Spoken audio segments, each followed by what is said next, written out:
أعوذ بالله من الشيطان الرجيم. بسم الله الرحمن الرحيم. سورة أنزلناها وفرضناها وأنزلنا فيها آيات بينات لعلكم تذكرون. الزانية والزاني فاجلدوا كل واحد منهما 100 جلدة ولا تأخذكم بهما رأفة في دين الله إن كنتم تؤمنون بالله واليوم الآخر وليشهد عذابهما طائفة من المؤمنين. صدق الله العلي العظيم، وصلى الله وسلم على نبينا محمد وعلى جميع الأنبياء والمرسلين صلوات الله وسلامه عليهم أجمعين. السلام عليكم ورحمة الله وبركاته. ugu horeyn waxaan leeyahay ilaahay nagu anfaco aayadaha 10 aan ku furanay. waxaan ku xijinayaa waqul rabbi a'uudu bika min hamazaati shayaadiin wa a'uudu bika rabbi an yaxduruun. bismillaah, maanta waxaan ka hadli doonaa haddii ilaahay yiraahdo 10 la xiriira xaddu zina. xaddu zina waxa weeyaan qofku zina hadduu ku dhaco muxuu yahay xukunkiisu. marka ugu horeysa zinada waxa weeyaan shay kabaa'ira weeyaan runtii. quraanka ayay ku caddahay. quraan aad iyo aad u fara badan ayaa ka hadlaya. suura ancaam ayaa ka hadlaysa, waxaa ka hadlaysa suura najmi, waxaa ka hadlaysa suura isra. meelo fara badan ayaa looga hadlaya, laakiin waxaan jeclaan inaan soo qaato aayad ku jirta suura furqaan. rabbi jalla wacala aayadda wuxuu ku oranayaa waa cibaadu raxmaan markuu ka hadlayey allah subxaanahu watacaala waladiina laa yadcuuna maca allahi ilaahan aakhara walaa yaqtuluuna الnafsa alatii xarama allahu ila bilxaqi walaa yaznuun ayuu ilaahay leeyahy. kuwa wan wanaagsan uu ilaahay tilmaamaya tilmaamahooda, wuxuuna leeyahay kuwa aan ilaahay keyrkiis baryaynin, oon ilaah ka dhiganaynin, oon kaalmo weydiisanaynin, ilaahay waxaan ka ahayn kuwa macnaha ilaahay keyrkiis kuwa aan caabudin ama aan baryin, qof bani aadanana gardarra aan ku dilin, zinana aan ku dhicin. marka aayaddaas waxaa ku cad suura furqaan ku jirta in zinadu ay gelayso kabaa'irta ay gelayso. marka zinadu waa arrin halisa weeyaan runtii, waxaana loo baahan yahay qofku zinada inuu iska ilaalishaa loo baahan yahay. zinadana waxaa la isaga ilaalin karaa oo keliya qofku inuu guur xalaala raadsado. sidaad ogtiin diinta islaamku wax walba oo diinta macnaha guurka culays ku ah way kor yeeshay, laakiin shaydaan ayaa dadkii wax u qurxiyey. markaasaa la adkeeyey guurkii oo dahab fara badan iyo xoolo fara badan iyo balaayo dhan iyo shido iyo xagga ha la aado iyo xoolaha la baxsho iyo waxaasaa meeshii soo fariistay. markaasaa dhibaata ka dhacday. marka calaa kulli xaal aad ayuu u fududayay diinta islaamka, u fududaysa guurka. waxaana loo baahan yahay qofku inuu guur raadsado intuu zina ku dhici lahay. zinadu kabaa'ir weeyaan, khatar weeyaan, cuqubo adduunna way ka dhalataa. marka cuqubada adduunka ayaan ka hadlaynaa maanta haddii ilaahay yidhaahdo. runtii ma jecli inaan noqdo mufti fataawooyin fara badan soo gudbiya. waa halis runtii arrintaasu arrin sahlan maahan, laakiin waxay noqota arrintaan arrin soo laalaabata oo aad iyo aad laysugu dhegan yahay ayay noqota runtii. marka aqoontayda ayaan waxaan isleeyahay bal inaan ku biiriyo anigoo ka soo qaadan doona meelo kala gedisan. dabeecadna aniga waxay inta igu xiran oo ila socota inaan qaabka wax loo cabiro qaab ka duwan isku dayo inaan wax soo bandhigo oo ka fudud macnaha la fahmi karo, dadku wada fahmi karaan. marka calaa kulli xaal waxaan soo qaadan doonaa ugu horeyn kitaabadii samawiga ah ayaan soo qaadan doonaa laga soo bilaabo tawreed. qur-aanka ayaan ku xiji doonaa, axaadiista nebiga ayaan u doomari doonaa haddii ilaahay yidhaahdo. meeshaasaan waxaan geli doonaa tacliiq haddii ilaahay yidhaahdo. kow waxaan soo qaadanayaa zinadu maxay tahay. waxaan leeyahay rajmigu waxa uu ka yimid. rajmigu weligiis wuu jiray. macnaha nabiyullaahi shucayb calayhi asalaam ayaa loogu hanjabay, qoomkiisa ugu hanjabeen. waxay ku yidhahdeen man ku rajmi lahayn walowlaa rahduka la rajamnaaka ay yidhaahdeen. sidaasay ku yidhahdeen. haddaan qabiilkaadu xoog badnaa lahayn waan ku rajmi lahayn oo dhagaxaan kugu dili lahayn ay yidhaahdeen. nabiyullaahi muusa calayhi asalaamna wuxuu ilaahay ka baryay subxaanahu watacaala inuu ka badbaadiyo fircoon iyo qoomkiisu inay rajmiyaan. oo aayad qur'aan ah waxaa ku jirta suura dukhaan oo uu leeyahay innii cudtu birabbii wa rabbikum an tarjumuunii. sidaasuu leeyahay nabiyullaahi muusa calayhi asalaam. waxaan ilaahay ka magan gelayaa rabbiga iyo rabbigiin rabbigiin iyo rabbigayba waxaan ka migan galay inaad irajmisaan marka kitaabkii towreed ayaan kor taaganahay hadda halkaana saad u jeedaan waxaan kasoo bilaabaynaa kitaabada samuuga meesha uu kasoo galay rajmigu markaas saas usoo socon doona haddii ilaahay yidhaahdo kitaabkii towreed waxaa ku jira rajmiyaa ku jiray sidaad arkaysaan meeshaan kitaabadii shanta ahay furqaan waxaan leeyahay towreed waa kan ahaa waa genesis iyo exodus iyo leviticus iyo numbers iyo deuteronomy kitaabka la yidhaahdo shantaasi ka kooban yihiin towreed ay bilow macnaha kitaabada koowaad oo towreed sidaas weeyaan waana kitaabo samaawiya weeyaan marka kitaabka deuteronomy la yidhaahdo ugu dambeeyo kitaabka shanaad ah ayaa waxaa ku jira axkaam aad iyo aad u fara badan ayaa ku jira marka sexual intercourse-ka waa kan ahaa meeshaanu ku jiraa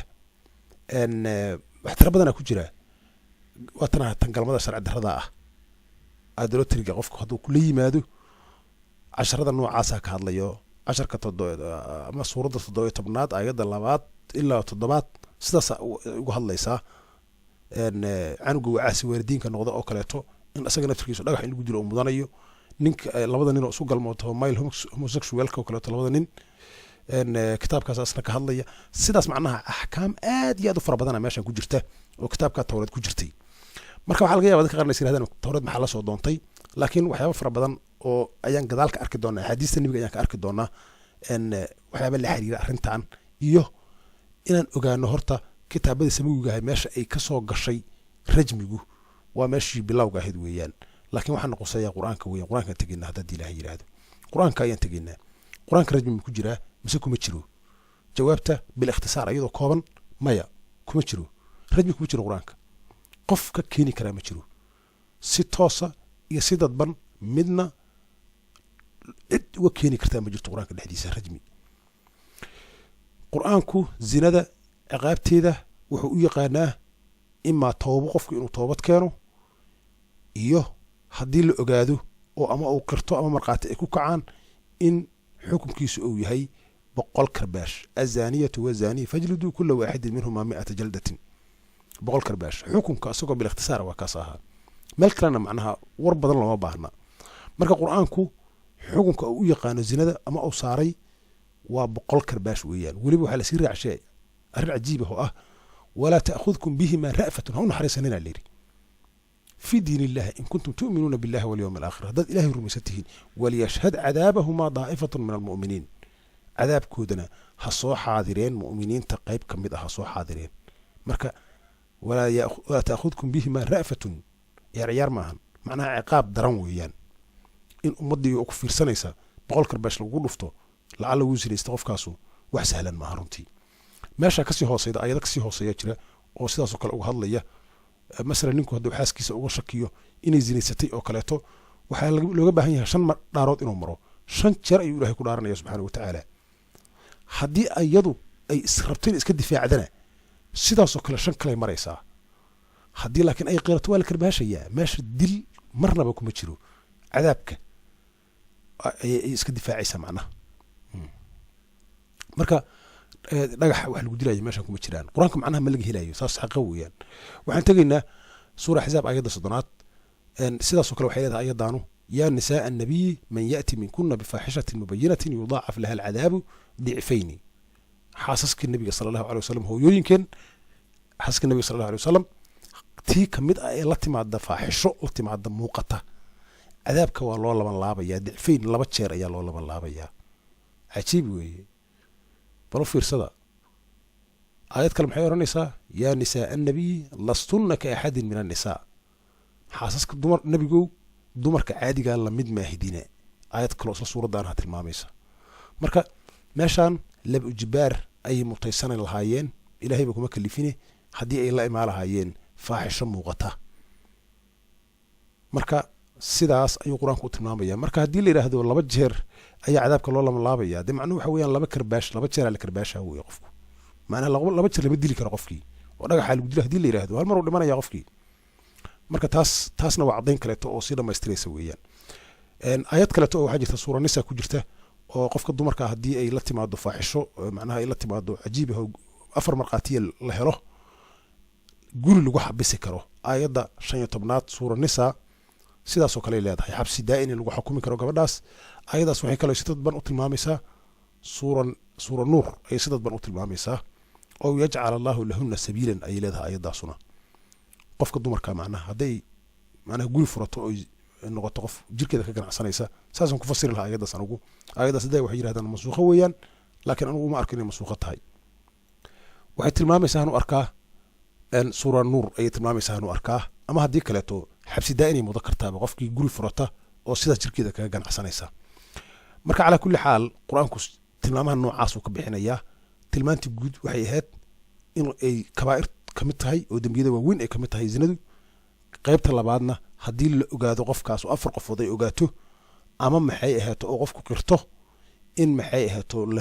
la karbaashayo oo 100 karbaash lagu dhufanayo ciqaabta ka dhalanaysaas weeyaan ama haddii kaleeto xabsi daa'in oo meesha ku jiro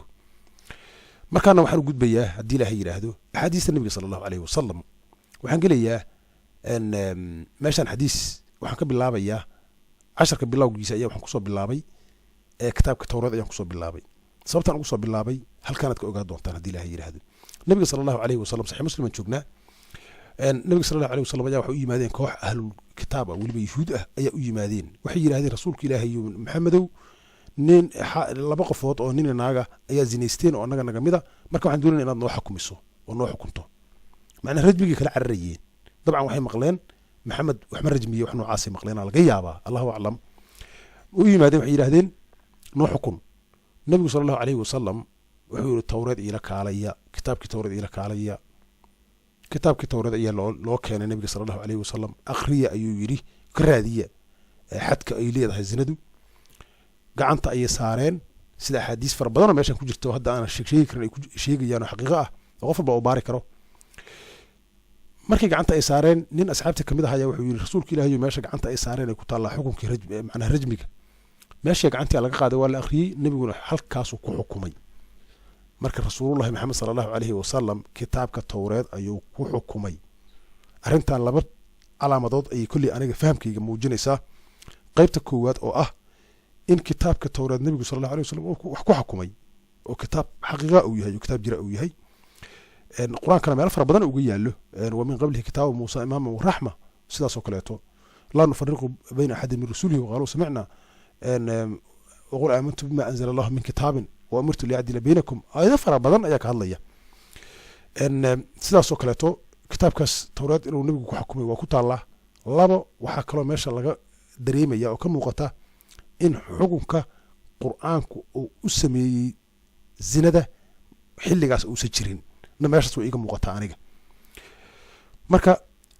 sidaas ayaan ku bilaabay casharka koowaad kitaabka towreed xadiiskan awgiis ayaan ku bilaabay marka xadiiskan inuu saxiix yahay inuu saxiix wallahu aclam anu taas kama jawaabi karo cilmi xadiisna waa dhib badan yahay runtii aad ayuu u dhib badan yahay waa la kala qaybiyaa waxaa la yidhahdaa waxa la yidhaahdo qaybo fara badana loo kala saaraaho qayb la yidhahdo axaad iyo qayb la yidhahdo maxay ahaato mashhuur iyo qayb la yidhahdo maxay ahaato mutawaatir iyo qayb la yidhaahdo marfuuc iyo maxay ahaato waxyaabo daciif iyo magacyo fara badan ayaa jira way kala darajeysan sarreeyaan waa kala fiican yihiin marka way adag tahay aniga kolley way igu adag tahay runtii inaan idhaahdo xadiiskanu waa mutawaatir way igu adag tahay runtii inaan idhaahdo sababto waxa weeyaan waa cilmi aan marnaba caadi yahin weeyaan marka sidaas ayaan ku dhaafayaa mana doonayo rasuulullahi maxamed sala allahu calayhi wasalam inuu maxkamad rabbi ila fuuro oo yidhaahdo ninkan waa iga been sheegay hadduu sax yahana ilaahay baa markhaati ka ah og haddii uu khalad yahana ilaahay rabbi anu waxba ulama jeedo dulun iyo daacdarrana ulama jeedo ilahu ka markhaati ahow marka axaadiistan sidaasaa ku taalla halkaas yuhuuddaas 2daas qofood yuhuudda nabigu inuu rajmiyey ayay xadiistaanu sheegayaan ka gudub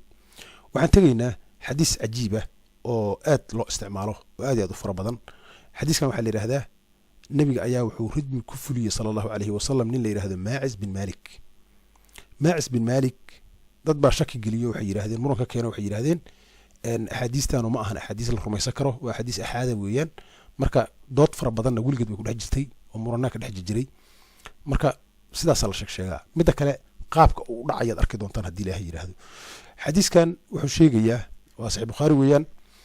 waxa u yimid ninka la yiraahdo Maacis bin Maalik wuxuu u yimid nabiga sallallahu alayhi wasallam xadiis kalena wax kale tilmaamaya nabigu inuu isagu raadsaday qaar tilmaamaya qaar maxay ahaato inuu maalmo fara badan celceliyay dhowr maalmood uu celceliyay ay tilmaamayaan qaar basi wuxuu tilmaamayaan marka ala kulli xaal kan wuxuu leeyahay nabiga ayaa wuxuu isku dayay ninkan markuu u yimid inuu ka aamuso nabigu sallallahu alayhi wasallam markale uu ku soo celiyay rasuulka ilaahay inuu xad baan geystay waan dambaabay dambiga oofi uu ka aamusay 4 jeer ayuu isku marqaati kacay isagu markii dambe wuxuu ku yiri abika junuun war mawaaliya kugu jirta familkiisu u yeero wuxuu ninkan waalimku ogtihiin wax cudura ma yiraahdeen khamriga uriyo khamriga laga urshi ma khamri kuma aragnaa leeyri maxay ahayd nabigu marka su'aal weydiiyay cajiiba bal fiirsada meesha walaalaha sharafta lahow culumoy 10 kan culumada ku socda ilaahay laga baqo rabbiga subhanahu wa ta'ala ka baqa culumoy hebela sidaan yiri ya aniga waxay la tuusan yihiin iyo sidaan tahay iyo nadariyada xaqiiqada waa kala gaar weeyaan walaalayaal in runta la taabto weeyaan oo aan lagu sifoobin dambiilanimo in lagu sifoobin oo macnaha aan ilaahayna dambi laga gelin bini aadamkana dambi laga gelin nabiga sallallahu alayhi wasallam ninkii wuxuu weydiiyay su'aal cajiiba wuxuu ku yiri la'allaka qabaltu yiri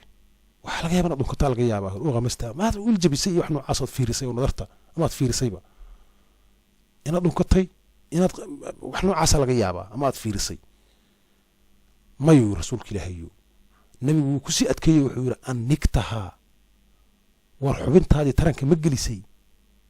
ma isgalay xubintiina taranka subhanallahi alazim wala hawla wala quwwata illa billah marka waxa dareemi kartaa qof kasta oo aqli u saaxib ah macna arintan arin sahlan aysan ahayn nabiga sallallahu alayhi wasallam nin dambila ayaa u yimid uu qirtay dambigiisii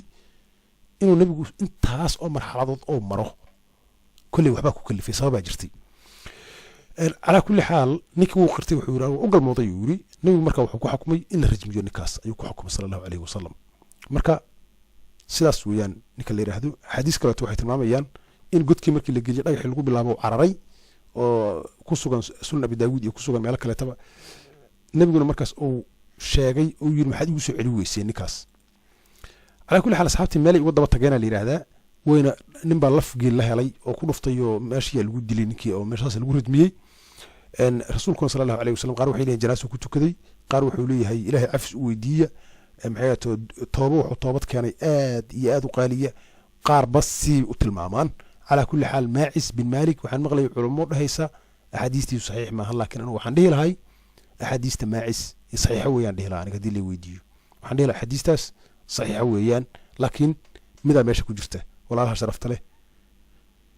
ahadiista maacis ka hadlaysa inay ka horeeyeen suura nuur iyo inay ka dambeeyeen cid caday karta anigu ilaa hadda ma aanan arag cid caday karta anigu ilaa hadda ma aanan arag arinta muhiimka ee loo baahan yahay in la abaarana waa un laba shay shayga koowaad waxa weeyaan horta xadiiskan maacis ama sheekada maacis suura nuur ma ka horeysay oo xukunka cad oo ku sugan yahay zinada ku saabsan mise way ka dambeysay waa mid labaad markii quraanka iyo aayad quraana iyo xadiis ay iska hor imaanayaan keeba wax nasakhaya keeba la qaadanaya ma quraanka la qaadanaya mise xadiiska la qaadanaya mise labadaba waa la qaadanaya haddaan labadaba la qaadan karin dabcan la qaataa fiican labadaba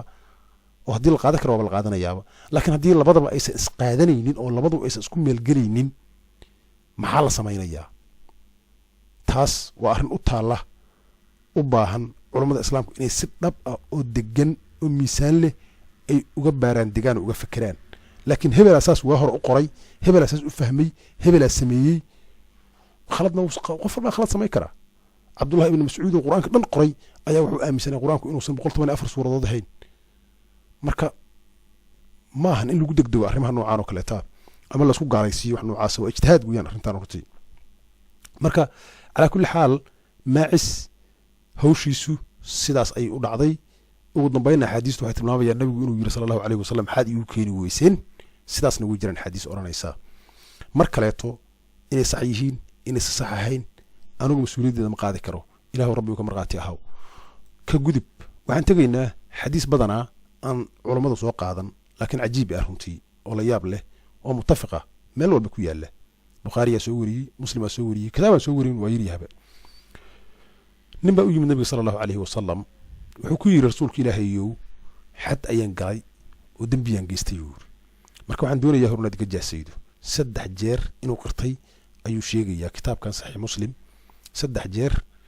ayuu yiri rasuulka ilaahayow waa dambaabay xad ayaan galay kitaabka ilaahay igu oofi oo xadka iga oofi yiri sidaas uu leeyahay nabiga sallallahu alayhi wasallam salaad ayaa soo gashay salaadii uu tukaday salaadii markuu ka baxay ninkii uu raacay nin asxaabiyaha ka daba baxay oo rabay inuu dhageysto ninkan arinta uu ka hadlayo ninkii sidoo kale nabiga uu weydiiyey nabigu wuxuu ku soo celiyay ninkii su'aal uu weydiiyey wuxuu ku yiri war adigu gurigaada marka ka soo baxaysay ma weyse qabtay ma soo weysisatay ha buu yiri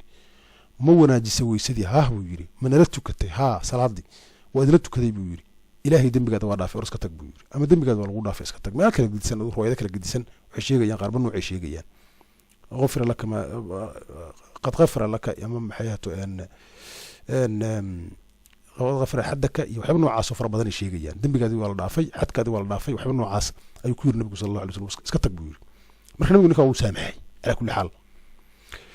ان حديث كانوا waxaan isleeyahay waa xadiis aad iyo aad u culus runtii ان mana maqal culimada islaamka oo ka hadlaysa marka nabiga sallallahu alayhi wasallam hadii la yiraahdo nabiga uu khaasta arintaas oo nabiga uu gaar tahay ان نبي عدالة درهم سمينين صلى الله عليه وسلم صورة قال ما عدالة درهم إنه سميه نبيه ان تاسنا ما هن بين لهم ملايا بقى أو معناها مبدأ إنه عاص عن ملايا إنه ما بقى هم بوا حرام ويتاسو ان لكن وحبات جره صوابع جرته صابتها جرتنا وحي أبا هنتهي إن سد قلو ميسامه لقيميه مسألتنا أيضاً مال كلام الآدم با أو ضدك عادي جاب أن الآدم يعلموا يفقهاء من أيضاً الآدم با نسك قرآن كي نصوص أحاديثه أي سكو خلاف سنه با أما أنا سكسوه جدا حديثتنا نلا فصحينا وأرجنا نلا رجمينا وأرجنا لما يهودي وتورد وحكمنا وأرجنا قبر على الشيء لكن قبل سنة كده ولا سكوه استا هذا ولا سكوه استا أن معاها تيجي أن سداسي معناه سكسوه جدا marka wax u baahan in la kala guro oo tartiib loo kala guro hadii la yiraahdo marka waxaan ku xukumaynaa ee sunnada nabiga sallallahu alayhi wasallam oo nabigu ninka uu rajmiyay maacis la yiraahdo in maadaama uu nabigu rajmiyana aayada quraanka in wax kale qusayda oo ma qusaydo rajmiga taas waxa weeyaan Allahu a'lam anu taas kama jawaabi karo in mana diidi karo runtii oo sabab ku diidi karo ma jirto meesha laakiin waxaan leeyahay wax la hubiyo oo hal xaqiijiyo hadday suuragal tahay labadaas jaanib ha laga baaro oo ah war aaya suuradan suura nuur la yiraahdo xukunkeeda iyo maacis xukunkiisa yaa horeeyay haddii suura nuur ay horeysay oo maacis uu dambeeyay iyada naftirkeeda in la xaqiijiyo oo la cadeeyo la yiraahdo sidaan ay ku caddahay oo sidaas weeyaan marka sidaas ayaan anigu ku tali lahay ان والله اعلم حقيقه الهي بأك سبحانه جل وعلا marka dhowrkaas xadiis ayaa jira xadiis fara badan oo ka hadlaysa ayaana jira oo aan ku soo qaadi karin 10 kan oo aad iyo aad u tiro badan xukunkuna waa intaan aan sheegay uun ayaan macnaha rajmiga laga soo qaadan karaa karbaashka iyo noocaas ay way jiraan iyo nin reerbaadiya iyo nin kale reerbaadiya sidaas oo kale wax isku qabsaday oo kale nabigu uu kala furay oo sidaas oo kale ahkaam noocaas oo kale tana way jiraan laakiin al-umum waxay hoos imaanayaan mar kaleeto quraanka iyo axaadiistu rajmiga way isaga hor imaanayaan runtii xadiistina waxa leedahay rajmiga jira quraankuna wuxuu leeyahay karbaasha jira marka meeshaas waxa ka jira conflictiga ka jira si loo xalil lahayna waxa weeyaan sidaas aan soo sheegay isleeyahay anigu sidaas sawaabaan isleeyahay in ilaahay xaqana waafajiyo subhanahu wa ta'ala in haddaan xaq sheegay ilaahay waxaan weydiisanayaa subhanahu jalla wa ala